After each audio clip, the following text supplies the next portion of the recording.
the UdeG space of the University of Guadalajara, where participation in the last 2020 in two categories. The category of satellite is a CANSAT, and the rocket is a rocket, the solid motor, and 1 kilometer. Welcome to the UdeG space. Hello, I'm Luis and he's Gerardo. We are from the chemistry team. We made the propellant.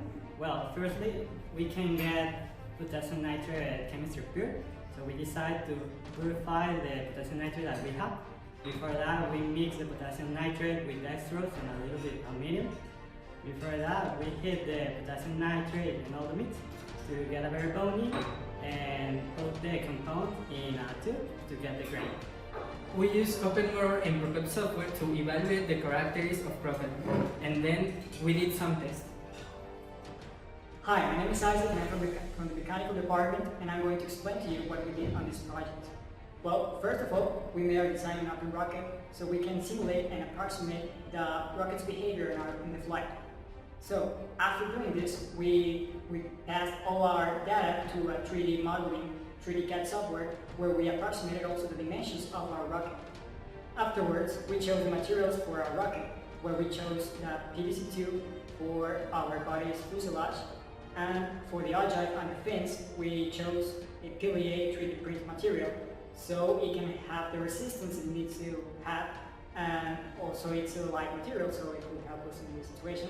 And finally, we calculated the stability index, which was of 2.2, where we want to make a safe flight.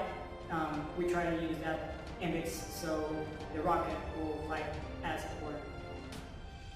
Besides, the physics area manage all the corresponding calculation gathering data and aid for all areas of UdeG space. Analyzing the rocket for a physics point of view helps to make clear decisions to properly design components and optimize the flight of the model rocket.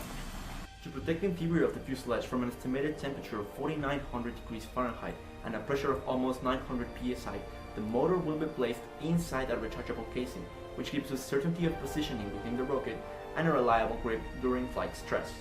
The cornerstone of a stable flight is within the aerodynamics of propellant. The 3 fins located aft, coupled with a Sears hack-shaped nosewing and a smooth finished body for penetrating the air with minimum resistance, ensure that the boundary layer does not separate. Hello everyone, my name is Daniel and I'm part of the Electronics and Communications area. Here, we're in charge of collecting all the data from the rocket while it's on flight. This includes altitude, acceleration, temperature, position, and pressure. Let's start by talking about the microcontroller that is inside the rocket. As we need it to be small and light, we selected the Arduino Nano. A second microcontroller is required here at the ground, at the control center. So it will act as an antenna that will be receiving all the data. A second microcontroller is required here at the control center at the ground. So this will act as the receiver of one of the 2 model antennas that is required so we can receive all the data in real time. For measuring the rocket's altitude, we use the AC Mini altimeter. This will act by measuring the barometric pressure depending on the altitude above sea level.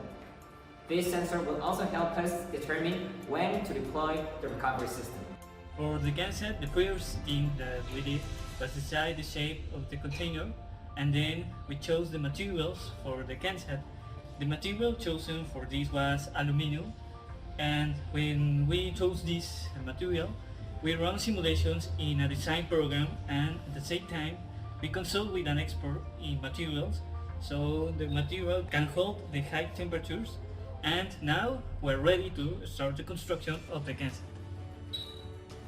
During this process we had a lot of issues. First of all, there was a great failure when generating heat in the ignition because of the lack of heat, which did not allow to start the reaction. Possibly was a lack of mixing that leads to make resistance to oxidation.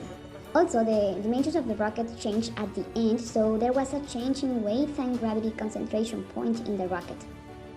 When the oxidation started, the propellant inside the engine had a good reaction. It was actually possible to have a great amount of gas coming out, but we noticed aluminum sparks that show aluminum concentration due to lack of mixture.